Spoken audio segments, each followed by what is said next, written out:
ਵਾਹਿਗੁਰੂ ਜੀ ਕਾ ਖਾਲਸਾ ਵਾਹਿਗੁਰੂ ਜੀ ਕੀ ਫਤਿਹ। ਗੁਰੂ ਪਿਆਰੀ ਗੁਰੂ ਸਵਾਰੀ ਪਰਮ ਸਤਿਕਾਰਯੋਗ ਸਾਧ ਸੰਗਤ ਜੀਓ, ਅੱਜ ਦਾਸ ਚਲਦੀ ਸਤ ਸੰਗਤ ਪ੍ਰਵਚਨਾਂ ਦੇ ਅੰਦਰ ਕਿਸੇ ਦੇ ਨਾਲ ਗੱਲਬਾਤ ਕਰਨੀ ਦੁਨਿਆਵੀ ਕਿਤਨੀ ਘਾਤਕ ਸਿੱਧ ਹੋ ਸਕਦੀ ਆ, ਇਸ ਦੀ ਇੱਕ ਤਿਲ ਮਾਤਰ ਵਿਚਾਰ ਦਾਸ ਆਪ ਸਾਰੀਆਂ ਸੰਗਤਾਂ ਨਾਲ ਸਾਂਝਾ ਕਰਦਾ ਹੈਗਾ। ਦੇਖੋ, ਸਾਨੂੰ ਕਲਗੀਧਰ ਮਹਾਰਾਜ ਨੇ ਦੱਸਿਆ ਹੈਗਾ ਕਿ ਹਰ ਜਸ ਸੁਣ ਤੇ ਬਾਤ ਚਲਾਵੇ। ਅਗਰ ਕੋਈ ਹਰੀ ਦਾ ਜਸ ਸੁਣਦੇ ਸਮੇਂ ਕੋਈ ਆਪਣੀ ਗੱਲ ਵਿੱਚ ਬੋਲਣ ਲੱਗ ਪਵੇ ਤੇ ਮਹਾਰਾਜ ਕਹਿੰਦੇ ਕਿੰਨਾ ਘਾਤਕ ਪ੍ਰਣਾਮ ਆ। ਕਹੇ ਗੋਬਿੰਦ ਸਿੰਘ ਉਹ ਜੰਮਪੁਰ ਜਾਵੇ, ਕਹਿੰਦੇ ਉਹ ਆਦਮੀ ਜ਼ਰੂਰ ਜੰਮਪੁਰੀ ਨੂੰ ਚਲਿਆ ਜਾਊਗਾ।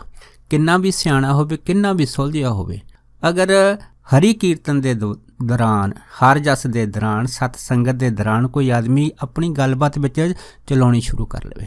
ਇਸ ਕਰਕੇ ਭਾਈ ਬੜਾ ਧਿਆਨ ਰੱਖਣਾ ਚਾਹੀਦਾ ਹੈਗਾ ਕਿ ਜਦੋਂ ਵੀ ਕਿਤੇ ਸਤਸੰਗ ਦੇ ਪ੍ਰਵਚਨ ਚੱਲਦੇ ਹੋਣ ਤੇ ਉਸ ਟਾਈਮ ਆਪਣਾ ਜਿਹੜਾ ਧਿਆਨ ਆ ਪੂਰੇ ਪ੍ਰਵਚਨਾਂ ਦੇ ਸਰਵਣ ਕਰਨ ਵੱਲ ਲਵਾਉਣਾ ਚਾਹੀਦਾ ਹੈ, ਤਾਂ ਜੋ ਸਾਡਾ ਜਿਹੜਾ ਹੈ ਨਾ ਸਮਾਂ ਹੈਗਾ ਉਹ ਸਫਲ ਹੋ ਸਕੇ। ਇਸੇ ਕਰਕੇ ਸਾਨੂੰ ਮਹਾਂਪੁਰਖ ਆਖਦੇ ਆ ਕਿ ਭਾਈ ਜਦ ਸੰਗਤ ਦੇ ਵਿੱਚ ਜਾ ਕੇ ਬਹੀਏ, ਕੁਛ ਸੁਣੀਏ, ਕੁਛ ਕਹੀਏ। ਕਿ ਜਦੋਂ ਸੰਗਤ ਦੇ ਵਿੱਚ ਬੈਠਣਾ ਹੈ ਨਾ ਤੇ ਪਿੱਛੇ ਕੁਛ ਸੁਣਨਾ ਵੀ ਆ, ਤੇ ਫਿਰ ਅਗਰ ਭਾਈ ਕੋਈ ਕਹਿਣ ਦੀ ਗੱਲ ਹੈ, ਅਗਰ ਕੋਈ ਬਚਨ ਕਰਨਾ ਹੈ ਤੇ ਕੇਵਲ ਇੱਕ ਅਕਾਲ ਦਾ ਹੀ ਬਚਨ ਕਰਨਾ, ਗੁਰਬਾਣੀ ਦਾ ਬਚਨ ਕਰਨਾ, ਸੰਸਾਰੀ ਕੋਈ ਬਚਨ ਨਹੀਂ ਕਰਨਾ। ਅਗਰ ਕੋਈ ਆਦਮੀ ਸਤ ਸੰਗਤ ਦੇ ਦੌਰਾਨ ਸੰਸਾਰੀ ਬਚਨ ਚਲਾਉਣ ਲੱਗ ਪਵੇ, ਫਿਰ ਭਾਈ ਉਹਦੀ ਹਾਲਤ ਜਿਹੜੀ ਹੈ ਨਾ ਸਮਾਂ ਪਾ ਕੇ ਇੰਨੀ ਪਤਲੀ ਹੋ ਜਾਂਦੀ ਆ ਕਿ ਉਹਦਾ ਪ੍ਰਣਾਮ ਬੜਾ ਘਾਤਕ ਸਿੱਧ ਹੁੰਦਾ। ਜਿਵੇਂ ਮਹਾਂਪੁਰਖ ਦੱਸਦੇ ਸੀ ਕਿ ਇੱਕ ਹੈ ਨਾ ਅਸੁੰਡਾ ਘਾਟ ਆ ਮਥੁਰਾ ਦੇ ਅੰਦਰ। ਇਹ ਜਿਹੜਾ ਅਸੁੰਡਾ ਘਾਟ ਮਥੁਰਾ ਦੇ ਅੰਦਰ ਹੈ ਨਾ, ਉੱਥੇ ਇੱਕ ਆਸ਼ਰਮ ਸੀ ਮਹਾਂਪੁਰਖਾਂ ਦਾ। ਉਹ ਜਿਹੜੇ ਮਹਾਂਪੁਰਖ ਸੀਗੇ ਹੈ ਨਾ, ਬਹੁਤ ਜ਼ਿਆਦਾ ਭਜਨੀਕ ਸੀਗੇ ਅਤੇ ਖਾਸ ਕਰਕੇ ਕਥਾ ਵਿਚਾਰ ਦੇ ਦੌਰਾਨ ਬਹੁਤ ਸਾਰੀ ਸੰਗਤ ਉਹਨਾਂ ਦੀ ਕਥਾ ਸਰਵਣ ਕਰਨ ਆਉਂਦੀ ਸੀ। ਜਦੋਂ ਉਹ ਕਥਾ ਕਰਦੇ ਹੁੰਦੇ ਸੀ ਅਤੇ ਇਸੇ ਹੀ ਆਸ਼ਰਮ ਦੇ ਅੰਦਰ ਉਹਨਾਂ ਦਾ ਇੱਕ ਚੇਲਾ ਜਿਹਦਾ ਨਾਂ ਸੀ ਰਾਮਦਾਸ। ਉਹ ਜਿਹੜਾ ਰਾਮਦਾਸ ਚੇਲਾ ਸੀਗਾ ਉਹ ਉਸ ਆਸ਼ਰਮ ਦੇ ਅੰਦਰ ਭਾਂਡੇ ਮਾਂਜਣ ਦਾ ਕੰਮ ਕਰਦਾ ਹੁੰਦਾ ਸੀ। ਪਰ ਜਦੋਂ ਮਹਾਂਪੁਰਖਾਂ ਨੇ ਕਥਾ ਸੁਣਾਉਣੀ ਸ਼ੁਰੂ ਕਰਨੀ ਅਤੇ ਉਹਨੇ ਜਾਣ ਬੁੱਝ ਕੇ ਜਿਹੜੇ ਭਾਂਡੇ ਆ ਉਹ ਉੱਚੀ ਉੱਚੀ ਖੜਕਾਉਣ ਲੱਗ ਪੈਣੇ। ਕਿਉਂਕਿ ਉਹਦਾ ਜਿਹੜਾ ਮਨ ਸੀਗਾ ਨਾ ਕਥਾ ਤੋਂ ਇੰਨਾ ਚਿੜਦਾ ਹੁੰਦਾ ਸੀਗਾ ਕਿ ਬਸ ਉਹ ਚਾਹੁੰਦਾ ਹੁੰਦਾ ਸੀਗਾ ਵੀ ਕੋਈ ਵੀ ਆਦਮੀ ਕਥਾ ਸਰਵਣ ਨਾ ਕਰੇ, ਕੇਵਲ ਇੱਥੇ ਕੰਮ ਕਰੇ। ਜਦ ਇੰਨੀ ਗੱਲ ਹੁੰਦੀ ਸੀ ਤਾਂ ਖਾਸ ਕਰਕੇ ਕਥਾ ਦੇ ਦੌਰਾਨ ਉਹਦੇ ਭਾਂਡਿਆਂ ਦੀ ਆਵਾਜ਼ ਸੁਣ ਕੇ ਬਹੁਤ ਸਾਰੇ ਜਿਹੜੇ ਵਿਅਕਤੀਆਂ ਦਾ ਮਨ ਸੀਗਾ ਉਹ ਕਥਾ ਤੋਂ ਟੁੱਟ ਕੇ ਹੈ ਨਾ ਉਹ ਭਾਂਡਿਆਂ ਦੀ ਆਵਾਜ਼ ਦੀ ਖੜਖੜ ਵਿੱਚ ਚਲਿਆ ਜਾਂਦਾ ਸੀਗਾ। ਇਸ ਕਰਕੇ ਉਹਨੂੰ ਸਮਝਾਉਣ ਵਾਸਤੇ ਹੈ ਨਾ ਕਈ ਵਾਰੀ ਮਹਾਂਪੁਰਖਾਂ ਨੇ ਵੀ ਉਹਨੂੰ ਆਖਿਆ ਕਿ ਭਾਈ ਜਦੋਂ ਅਸੀਂ ਕਥਾ ਕਰਦੇ ਹਾਂ ਉਸ ਟਾਈਮ ਤੂੰ ਖੜਕਾ ਨਾ ਕਰਿਆ ਕਰ, ਭਾਂਡੇ ਮਾਂਜਣ ਦਾ ਕੰਮ ਨਾ ਕਰਿਆ ਕਰ। ਪਰ ਉਹ ਹਮੇਸ਼ਾ ਬਹਾਨੇਬਾਜ਼ੀ ਬਣਾਉਂਦਾ ਰਹਿੰਦਾ ਸੀਗਾ। ਉਹ ਕਹਿੰਦਾ ਸੀਗਾ ਕਿ ਅਗਰ ਮੈਂ ਭਾਂਡੇ ਨਾ ਮਾਂਜੂਗਾ ਤਾਂ ਫਿਰ ਭਾਂਡੇ ਕੌਣ ਮਾਂਜੂਗਾ। ਔਰ ਖਾਸ ਕਰਕੇ ਕਈ ਜਿਹੜੇ ਸਤਸੰਗੀ ਉਹਦੇ ਸੀਗੇ, ਜਦ ਉਸ ਟਾਈਮ ਕਥਾ ਦੇ ਵਿੱਚ ਬਹਿੰਦੇ ਹੁੰਦੇ ਸੀ, ਉਹ ਆਪਣੇ ਸਤਸੰਗੀਆਂ ਨੂੰ ਵੀ ਇਹ ਆਖ ਦਿੰਦਾ ਸੀਗਾ ਕਿ ਇਹਨਾਂ ਨੂੰ ਕੋਈ ਕੰਮ ਕਰ ਨਹੀਂ ਆ, ਇਹ ਵਿਹਲੇ ਆ, ਇਸ ਕਰਕੇ ਹੈ ਨਾ ਬੈਠ ਕੇ ਕਥਾ ਦੇ ਬਹਾਨੇ ਇਹ ਉੱਠੇ ਬੈਠ ਜਾਂਦੇ ਆ, ਕੰਮ ਕਰਕੇ ਰਾਜੀ ਨਹੀਂ। ਜਦ ਇਹ ਜਿਹੜੀਆਂ ਗੱਲਾਂ ਸੀਗੀਆਂ ਉਹ ਖਾਸ ਕਰਕੇ ਅਕਸਰ ਕਰਦਾ ਰਹਿੰਦਾ ਸੀਗਾ ਅਤੇ ਮਹਾਂਪੁਰਖ ਉਹਨੂੰ ਵੀ ਆਖ ਦਿੰਦੇ ਸੀ ਭਾਈ ਇਹ ਜਿਹੜੀ ਕਥਾ ਹੈ ਨਾ ਇਹਦਾ ਮਹੱਤਵ ਇੰਨਾ ਭਾਰਾ ਹੈਗਾ ਕਿ ਜਿਹੜਾ ਆਦਮੀ ਕਥਾ ਸੁਣਦਾ ਹੈ ਨਾ, ਜਦੋਂ ਦਰਗਾਹ ਦੇ ਵਿੱਚ ਉਹਦੀ ਰੂਹ ਜਾਂਦੀ ਆ ਫਿਰ ਉਹਨੂੰ ਪਤਾ ਲੱਗਦਾ ਕਿ ਅਗਰ ਮੈਂ ਜਿੰਨੀ ਕਥਾ ਸਰਵਣ ਕਰ ਸਕਦਾ ਸੀ, ਅਗਰ ਇਹਨਾਂ ਹੋਰ ਜ਼ਿਆਦਾ ਕੀਤੀ ਹੁੰਦੀ ਤਾਂ ਇਹ ਤਾਂ ਹੋਰ ਵੀ ਬੜਾ ਭਾਰੀ ਲਾਭ ਹੋ ਸਕਦਾ ਸੀ। ਪਰ ਉਹ ਜਿਹੜਾ ਰਾਮਦਾਸ ਚੇਲਾ ਸੀਗਾ ਉਹਦੇ ਮਨ 'ਤੇ ਕਿਸੇ ਤਰ੍ਹਾਂ ਦਾ ਕੋਈ ਅਸਰ ਨਹੀਂ ਸੀ ਹੁੰਦਾ। ਇਸ ਕਰਕੇ ਮਹਾਂਪੁਰਖਾਂ ਨੇ ਉਹਨੂੰ ਫਿਰ ਸਮਝਾਉਣਾ ਬੰਦ ਕਰ ਦਿੱਤਾ। ਇੱਕ ਵਾਰ ਕੀ ਹੋਇਆ ਕਿ ਜਦੋਂ ਮਹਾਂਪੁਰਖ ਜਿਹੜੇ ਸੀ ਉਹ ਕਥਾ ਸੰਗਤ ਨੂੰ ਸਰਵਣ ਕਰਾ ਰਹੇ ਸੀਗੇ ਤਾਂ ਉਸ ਟਾਈਮ ਉਹ ਆਪਣੀ ਆਦਤ ਦੇ ਅਨੁਸਾਰ ਬਹੁਤ ਸਾਰੇ ਜਿਹੜੇ ਭਾਂਡੇ ਸੀਗੇ ਜਾਣ ਬੁੱਝ ਕੇ ਖੜਕਾਉਣ ਲੱਗ ਪਿਆ। ਜਦ ਖੜਕਾਉਣ ਲੱਗਾ ਅਤੇ ਸੰਗਤ ਦਾ ਧਿਆਨ ਬਾਰ-ਬਾਰ ਉਹਨਾਂ ਭਾਂਡਿਆਂ ਵੱਲ ਜਾਵੇ ਅਤੇ ਮਹਾਂਪੁਰਖ ਜਿਹੜੇ ਸੀ ਨਾ ਕਥਾ ਵਿੱਚ ਬੰਦ ਕਰਕੇ ਉੱਠ ਕੇ ਉਹਦੇ ਪਾਸ ਚਲੇ ਗਏ। ਜਦ ਉਹਦੇ ਪਾਸ ਚਲੇ ਗਏ ਅਤੇ ਉਹਨੂੰ ਕਹਿਣ ਲੱਗੇ ਵੀ ਤੈਨੂੰ ਅਸੀਂ ਬਹੁਤ ਵਾਰੀ ਕਿਹਾ ਵੀ ਜਦੋਂ ਕਥਾ ਚੱਲਦੀ ਆ ਅਤੇ ਤੂੰ ਇਹ ਚੀਜ਼ ਨਾ ਕਰਿਆ ਕਰ, ਨਾ ਖੜਕਾ ਕਰਿਆ ਕਰ। ਪਰ ਉਹਦੀ ਉਹੀ ਆਦਤ, ਉਹ ਕਹਿਣ ਲੱਗਾ ਕਿ ਤੁਸੀਂ ਤਾਂ ਵਿਹਲੇ ਆ। ਮਹਾਂਪੁਰਖਾਂ ਨੂੰ ਕਹਿਣ ਲੱਗਾ ਵੀ ਤੁਸੀਂ ਤਾਂ ਵਿਹਲੇ ਆ, ਤੁਹਾਨੂੰ ਤਾਂ ਕੋਈ ਕੰਮ ਕਰ ਨਹੀਂ ਆ, ਕੇਵਲ ਕਥਾ ਕੀਰਤਨ ਤੋਂ ਸਿਵਾਏ। ਜੇ ਮੈਂ ਨਾ ਕੰਮ ਕरूँ ਤਾਂ ਹੋਰ ਕੰਮ ਕੌਣ ਕਰੂ। ਜਦ ਉਹਨੇ ਇਹ ਵੀ ਜਿਹੜੇ ਵਚਨ ਬੋਲ ਦਿੱਤੇ ਸੀ ਫਿਰ ਮਹਾਤਮਾ ਕਹਿਣ ਲੱਗੇ ਭਾਈ ਤੇਰੀ ਜਿਹੜੀ ਹੈ ਨਾ ਮਨ ਚੰਚਲਤਾ ਦੀ ਅਵਸਥਾ ਹੈਗੀ ਆ, ਇਹ ਲੱਗਦਾ ਇਹ ਬਾਂਦਰ ਦੀ ਨਹੀਂ ਆਈ ਆ। ਜਦ ਇਹ ਕਹਿ ਕੇ ਨਾ ਮਹਾਂਪੁਰਖ ਜਿਹੜੇ ਸੀ ਪੁੱਛ ਲਏ, ਉੱਥੋਂ ਚਲੇ ਗਏ। ਜਦ ਚਲੇ ਗਏ ਉਸ ਤੋਂ ਬਾਅਦ ਕੀ ਹੋਇਆ, ਦੇਖੋ ਮਹਾਂਪੁਰਖਾਂ ਦੀ ਰਚਨਾ ਤੋਂ ਨਿਕਲਿਆ ਲਫ਼ਜ਼ ਉਹ ਤਾਂ ਅਮੋਘ ਹੁੰਦਾ ਹੈ। ਜਦ ਰਾਤ ਹੋਈ ਉਸੇ ਹੀ ਚੇਲਾ ਜਿਹਦਾ ਨਾਂ ਰਾਮਦਾਸ ਸੀਗਾ ਉਹਨੂੰ ਥੋੜ੍ਹਾ ਜਿਹਾ ਬੁਖਾਰ ਚੜ੍ਹਿਆ। ਬੁਖਾਰ ਤੋਂ ਬਾਅਦ ਅਚਨਚੇਤ ਉਹਦੇ ਜਿਹੜੇ ਪੇਟ ਦੇ ਵਿੱਚ ਦਰਦ ਹੋਈ ਅਤੇ ਦਰਦ ਤੋਂ ਬਾਅਦ ਉਹਦਾ ਜਿਹੜੀ ਮੁੜ ਕੇ ਮ੍ਰਿਤੂ ਹੋ ਗਈ। जद ਉਹਦੇ ਸਵਾਸ ਜਿਹੜੇ ਸੀਗੇ ਸਰੀਰ 'ਚੋਂ ਪੰਖੇਰੂ ਹੋ ਗਏ, ਉਸ ਤੋਂ ਬਾਅਦ ਦੇਖੋ ਥੋੜ੍ਹਾ ਬਹੁਤਾ ਜਿਹੜਾ ਕਿਰਿਆ ਕਰਮ ਸੀ ਮਹਾਤਮਾ ਨੇ ਉਹਦਾ ਆਸ਼ਰਮ ਵਿੱਚ ਕੀਤਾ। ਆਸ਼ਰਮ 'ਚ ਕਰਨ ਤੋਂ ਬਾਅਦ ਕਿਉਂ ਕਥਾ ਤਾਂ ਬੰਦ ਹੋ ਹੀ ਚੁੱਕੀ ਸੀ, ਪਰ ਕਿਉਂਕਿ ਸੰਗਤ ਦਾ ਜਿਹੜਾ ਸੀਗਾ ਮਨ ਦੇ ਵਿੱਚ ਮਹਾਂਪੁਰਖਾਂ ਦੇ ਅੱਗੇ ਬੇਨਤੀ ਸੀ ਕਿ ਮਹਾਂਪੁਰਖ ਹੁਣ ਤਾਂ ਰਾਮਦਾਸ ਚਲਿਆ ਗਿਆ ਹੈਗਾ, ਇਸ ਕਰਕੇ ਹੁਣ ਕਥਾ ਦੇ ਦੌਰਾਨ ਭਾਂਡਾ ਕੋਈ ਖੜਕਾਏਗਾ ਨਹੀਂ, ਕੋਈ ਰੌਲਾ ਰੱਪਾ ਨਹੀਂ ਪਾਏਗਾ, ਇਸ ਕਰਕੇ ਤੁਸੀਂ ਹੁਣ ਬੜੇ ਆਰਾਮ ਨਾਲ ਕਥਾ ਕਰ ਸਕਦੇ ਆ। ਜਦ ਇੰਨੀ ਗੱਲ ਹੋਈ ਤਾਂ ਮਹਾਂਪੁਰਖ ਕਹਿਣ ਲੱਗੇ, ਕਹਿੰਦੇ ਭਾਈ ਗੱਲ ਤੁਹਾਡੀ ਠੀਕ ਆ, ਪਰ ਰਾਮਦਾਸ ਦੀ ਵੀ ਜਿਹੜੀ ਸੇਵਾ ਉਹਨੂੰ ਭੁਲਾਇਆ ਨਹੀਂ ਜਾ ਸਕਦਾ, ਪਰ ਹਾਂ ਇਹ ਗੱਲ ਜ਼ਰੂਰ ਆ ਕਿ ਉਹਨੂੰ ਕਥਾ ਸਰਵਣ ਕਰਨ ਦਾ ਮਨ ਦੇ ਵਿੱਚ ਕੋਈ ਉਤਸ਼ਾਹ ਨਹੀਂ ਸੀਗਾ। ਅਗਰ ਉਹਦੇ ਅੰਦਰ ਇਹ ਵੀ ਚੀਜ਼ ਜਾਗ ਪੈਂਦੀ ਤਾਂ ਉਹਦਾ ਫਿਰ ਲੋਕ ਤੇ ਪਰਲੋਕ ਦੋਨੇ ਸਫਲ ਜਾਣੇ ਸੀ। ਦੇਖੋ ਮਹਾਤਮਾ ਨੇ ਫਿਰ ਕਥਾ ਕਰਨੀ ਸ਼ੁਰੂ ਕਰ ਦਿੱਤੀ। ਜਦ ਕਥਾ ਕਰਨੀ ਸ਼ੁਰੂ ਕੀਤੀ, ਇੱਕ ਦਿਨ ਕੀ ਹੋਇਆ, ਅਚਨਚੇਤ ਇੱਕ ਬਾਂਦਰ ਦਾ ਬੱਚਾ ਕਿਸੇ ਦਰਖਤ ਤੋਂ ਉਤਰ ਕੇ ਉਹ ਮਹਾਂਪੁਰਖਾਂ ਦੇ ਅੱਗੇ ਆ ਕੇ ਜਦ ਕਥਾ ਉਹ ਸੰਗਤਾਂ ਨੂੰ ਸੁਣਾ ਰਹੇ ਸੀ, ਮੂਹਰੇ ਆ ਕੇ ਹੱਥ ਜੋੜ ਕੇ ਬੈਠ ਗਿਆ। ਜਦ ਬੈਠ ਗਿਆ ਤਾਂ ਸਾਰਿਆਂ ਦੀ ਦ੍ਰਿਸ਼ਟੀ ਉਸ ਬਾਂਦਰ ਵੱਲ ਪਈ। ਜਦੋਂ ਬਾਂਦਰ ਦੇ ਬੱਚੇ ਵੱਲ ਦ੍ਰਿਸ਼ਟੀ ਪਈ ਤਾਂ ਮਹਾਂਪੁਰਖਾਂ ਨੇ ਵੀ ਜਾ ਉਸ ਬਾਂਦਰ ਦੇ ਬੱਚੇ ਨੂੰ ਦੇਖਿਆ ਅਤੇ ਮਨ ਵਿੱਚ ਜਿਹੜਾ ਸੀਗਾ ਇਹ ਆਇਆ ਕਿ ਦੇਖੋ ਇੱਥੇ ਤਾਂ ਹੋਰ ਵੀ ਨੇਕਾਂ ਬਾਂਦਰ ਕਈ ਘੁੰਮਦੇ ਫਿਰਦੇ ਰਹਿੰਦੇ ਆ, ਪਰ ਇਹ ਬਾਂਦਰ ਦਾ ਬੱਚਾ ਕਿਵੇਂ ਆ ਗਿਆ ਹੈਗਾ। ਇਹ ਬੜੇ ਆਰਾਮ ਦੇ ਨਾਲ ਜਿਵੇਂ ਆਮ ਸੰਗਤ ਦੇ ਜਗਿਆਸੂ ਆਉਂਦੇ ਆ, ਇਹ ਵੀ ਹੱਥ ਜੋੜ ਕੇ ਕਥਾ ਦੇ ਵਿੱਚ ਬੈਠ ਗਿਆ ਹੈਗਾ।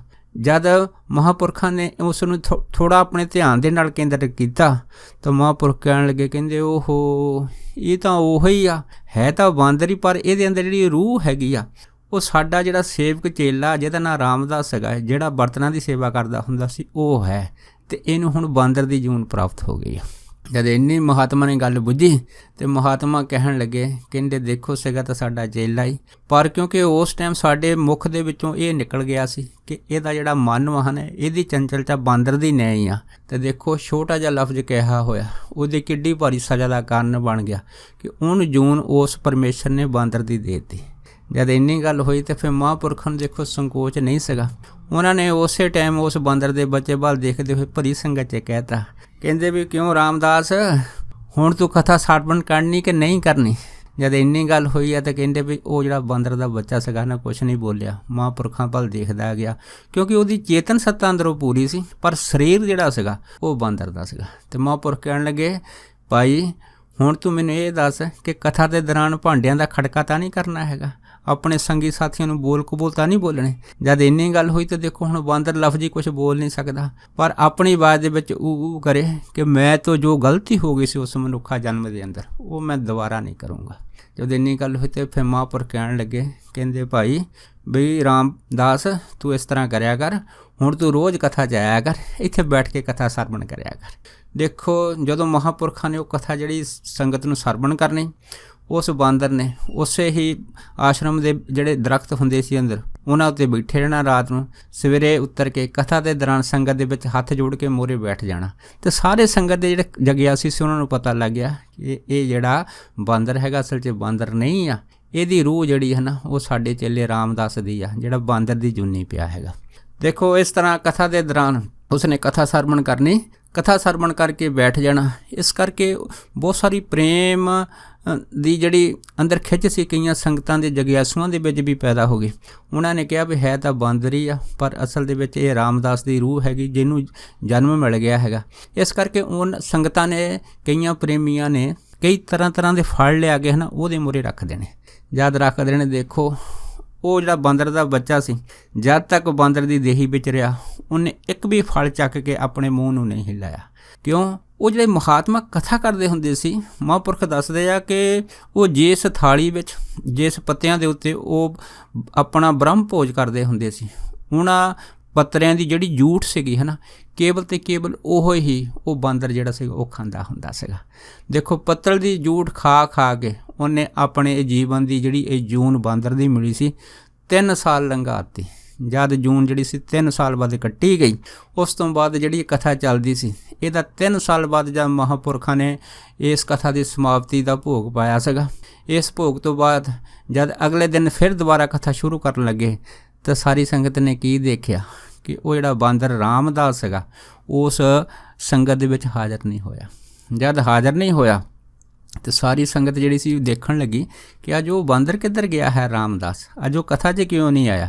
ਪਰ ਜਦ ਮਹਾਤਮਾ ਨੂੰ ਦੱਸਿਆ ਗਿਆ ਤਾਂ ਮਹਾਂਪੁਰਖ ਕਹਿਣ ਲੱਗੇ, ਕਹਿੰਦੇ ਭਾਈ ਅਸੀਂ ਕਥਾ ਤਦ ਹੀ ਸ਼ੁਰੂ ਕਰਾਂਗੇ, ਪਹਿਲਾਂ ਤੁਸੀਂ ਜਾ ਕੇ ਦੇਖੋ ਕਿ ਉਹ ਰਾਮਦਾਸ ਕਿੱਧਰ ਗਿਆ, ਕਿਉਂ ਸਾਰੀ ਸੰਗਤ ਉਹਨੂੰ ਹੁਣ ਰਾਮਦਾਸ ਹੀ ਕਹਿੰਦੀ ਸੀਗੀ। ਤੇ ਜਦ ਕੀ ਦੇਖਿਆ ਸੰਗਤ ਨੇ ਉਹਦੀ ਟੋਲ ਕਰਕੇ ਕਿ ਉਹ ਉਸੇ ਹੀ ਆਸ਼ਰਮ ਦੀ ਇੱਕ ਛੱਤ ਦੇ ਵਿੱਚ ਲੰਮਾ ਪਿਆ ਹੋਇਆ ਸੀਗਾ। ਜਦ ਲੰਮਾ ਪਿਆ ਹੋਇਆ ਸੀ ਤੇ ਸੰਗਤ ਨੇ ਉਹਨੂੰ ਜਾ ਕੇ ਬਾਜਾਂ ਮਾਰੀਆਂ, ਪਰ ਉਹ ਮੂੰਹੋਂ ਕੁਛ ਨਹੀਂ ਬੋਲਿਆ। ਜਦ ਕੁਛ ਨਹੀਂ ਬੋਲਿਆ ਤੇ ਫਿਰ ਇਹ ਖਬਰ ਜਿਹੜੇ ਸੀ ਉੱਥੇ ਦੇ ਮਹਾਤਮਾ ਨੂੰ ਦੱਸੀ। ਉਹ ਜਿਹੜੇ ਮਹਾਤਮਾ ਸੀਗੇ ਜਦ ਉਹਦੇ ਪਾਸ ਗਏ, ਜਦ ਕੀ ਦੇਖਿਆ ਕਿ ਉਹਦੀ ਜਿਹੜੀ ਦੇਹੀ ਬਾਂਦਰ ਦੀ ਸੀ ਉਹ ਹਮੇਸ਼ਾ ਵਾਸਤੇ ਛੁੱਟ ਚੁੱਕੀ ਸੀਗੀ। ਉਹਦਾ ਜਿਹੜਾ ਪੰਜ ਭੂਤਕ ਸਰੀਰ ਵਿੱਚੋਂ ਰੂਹ ਸੀ ਰਾਮਦਾਸ ਦੀ, ਉਹ ਨਿਕਲ ਕੇ ਬੈਕੁੰਠ ਧਾਮ ਚਲੀ ਗਈ ਸੀ। ਫਿਰ ਮਹਾਂਪੁਰਖਾਂ ਨੇ ਜਦ ਇਹ ਦੇਖਿਆ ਸੀਗਾ ਤੇ ਫਿਰ ਮਹਾਂਪੁਰਖਾਂ ਨੇ ਦੱਸਿਆ ਸੀਗਾ ਕਿ ਦੇਖੋ ਇਸ ਨੇ 3 ਸਾਲ ਇਸੇ ਹੀ ਬਾਂਦਰ ਜੂਨੀ ਦੇ ਵਿੱਚ ਉਸ ਪਰਮੇਸ਼ਰ ਦੀ ਕਥਾ ਵਿਚਾਰ ਸੁਣੀ ਆ। ਤੇ ਜਦ ਕਥਾ ਵਿਚਾਰ ਦੀ ਸਮਾਪਤੀ ਹੋਈ ਆ ਉਸ ਤੋਂ ਬਾਅਦ ਇਹਦੀ ਜਿਹੜੀ ਦੇਹੀ ਸੀ ਬਾਂਦਰ ਜੂਨੀ ਤੋਂ ਮੁਕਤ ਹੋ ਕੇ ਹੁਣ ਬੈਕੁੰਠ ਧਾਮ ਚਲੇ ਗਈ ਆ। ਫਿਰ ਮਹਾਤਮਾ ਕਹਿਣ ਲੱਗੇ ਸੀਗੇ ਕਿ ਅਗਰ ਰਾਮਦਾਸ ਇਸੇ ਮਨੁੱਖਾ ਦੇਹੀ ਦੇ ਅੰਦਰ ਇਸ ਕਥਾ ਸਰਵਣ ਦਾ ਮਹੱਤਵ ਸਮਝ ਜਾਂਦਾ ਤੇ ਉਸ ਨੂੰ ਇਹ 3 ਸਾਲ ਦੀ ਬਾਂਦਰ ਜੂਨੀ ਭੁਗਤਣੀ ਨਾ ਪੈਂਦੀ। ਉਹ ਉਸੇ ਟਾਈਮ ਉਹਦੀ ਰੂਹ ਜਿਹੜੀ ਸੀ ਉਹ ਬੈਕੁੰਠ ਧਾਮ ਜਾ ਕੇ ਹਰੀ ਜਸ ਵਿੱਚ ਲੀਨ ਹੋ ਜਾਂਦੀ। ਸੋ ਕਹਿਣ ਤੋਂ ਭਾਵ ਇਹ ਆ ਕਿ ਭਾਈ ਕਥਾ ਦੇ ਦੌਰਾਨ ਕਿਸੇ ਤਰ੍ਹਾਂ ਦੀ ਕੋਈ ਗੱਲਬਾਤ ਕਰਨੀ ਕਿੰਨੀ ਘਾਤਕ ਸਿੱਧ ਹੋ ਸਕਦੀ ਆ, ਇਹ ਆਪ ਸਾਰੀਆਂ ਸੰਗਤਾਂ ਜਾਣਦੀਆਂ। ਇਸੇ ਕਰਕੇ ਸਾਡੇ ਜਿਹੜੇ ਖਾਸ ਕੋਈ ਗੁਰਮੁਖ ਪਿਆਰੇ ਆ ਉਹਨਾਂ ਨੇ ਤਾਂ ਆਪਣੇ ਗੁਰਦੁਆਰੇ ਜਿੰਨੇ ਵੀ ਆ ਉਹਨਾਂ ਦੇ ਮੋਹਰੇ ਲਿਖ ਕੇ ਵੀ ਲਾਇਆ ਹੁੰਦਾ ਕਿ ਭਾਈ ਗੁਰਦੁਆਰੇ ਸਾਹਿਬ ਦੇ ਅੰਦਰ ਮੋਬਾਈਲ ਹਮੇਸ਼ਾ ਬੰਦ ਕਰਕੇ ਰੱਖੋ ਤਾਂ ਜੋ ਕਿਸੇ ਦਾ ਧਿਆਨ ਖੰਡਿਤ ਨਾ ਹੋਵੇ। ਇਸ ਕਰਕੇ ਭਾਈ ਜ਼ਰੂਰੀ ਆ ਜਦੋਂ ਗੁਰੂ ਘਰ ਦੇ ਵਿੱਚ ਆਵੋ, ਖਾਸ ਕਰਕੇ ਕਥਾ ਵਿਚਾਰ ਕੀਰਤਨ ਦੇ ਸਰਵਣ ਕਰਨ ਦੇ ਟਾਈਮ ਆਪਣੇ ਆਪ ਨੂੰ ਇੰਨਾ ਇਕਾਗਰ ਚਿੱਤ ਕਰੋ ਕਿ ਅਸੀਂ ਗੁਰੂ ਘਰ 'ਚ ਆਏ ਹਾਂ, ਗੁਰੂ ਘਰ 'ਚ ਆ ਕੇ ਅਸੀਂ ਲਾਭ ਲੈਣ ਆਏ ਹਾਂ, ਨਾ ਕਿ ਆਪਣਾ ਜਿਹੜਾ ਜੀਵਨ ਹੈਗਾ ਇਸ ਜੀਵਨ ਨੂੰ ਕਿਸੇ ਕਸੂਤੀ ਐਸੀ ਜੂਨੀ ਵਿੱਚ ਫਸਾਉਣ ਆਏ ਹਾਂ ਕਿ ਜਿਹਦਾ ਫਿਰ ਬਾਅਦ ਦੇ ਵਿੱਚ ਬੜਾ ਪਛਤਾਵਾ ਹੋਵੇ। ਇਸ ਕਰਕੇ ਜ਼ਰੂਰੀ ਆ ਭਾਈ ਮਹਾਂਪੁਰਖਾਂ ਦੀ ਪ੍ਰਸੰਨਤਾ ਹਾਸਲ ਕਰਨ ਵਾਸਤੇ ਆਪਣੇ ਆਪ ਨੂੰ ਮਹਾਂਪੁਰਖਾਂ ਦੇ ਭੈ ਦੇ ਵਿੱਚ ਰੱਖਦੇ ਹੋਏ, ਅਦਬ ਅਤੇ ਸਤਿਕਾਰ ਵਿੱਚ ਰੱਖਦੇ ਹੋਏ ਉਹਨਾਂ ਦੇ ਬਚਨ ਸਰਵਣ ਕਰਨ ਦੇ ਨਾਲ ਸਾਡਾ ਲੋਕ ਅਤੇ ਪਰਲੋਕ ਦੋਨੇ ਸਵਰ ਸਕਦੇ ਆ। ਸੋ ਦਾਸ ਇੰਨੀਆਂ ਹੀ ਬੇਨਤੀਆਂ ਕਰਦਾ ਹੋਇਆ ਖਿਮਾ ਦਾ ਜਾਚਕ ਵਾ ਜੀ, ਹੋਈਆਂ ਬੇਅੰਤ ਭੁੱਲਾਂ ਚੁੱਕਾਂ ਦੀ ਖਿਮਾ ਬਖਸ਼ਣੀ। ਸੋ ਫਤਿਹ ਬੁਲਾਓ। ਵਾਹਿਗੁਰੂ ਜੀ ਕਾ ਖਾਲਸਾ, ਵਾਹਿਗੁਰੂ ਜੀ ਕੀ ਫਤਿਹ।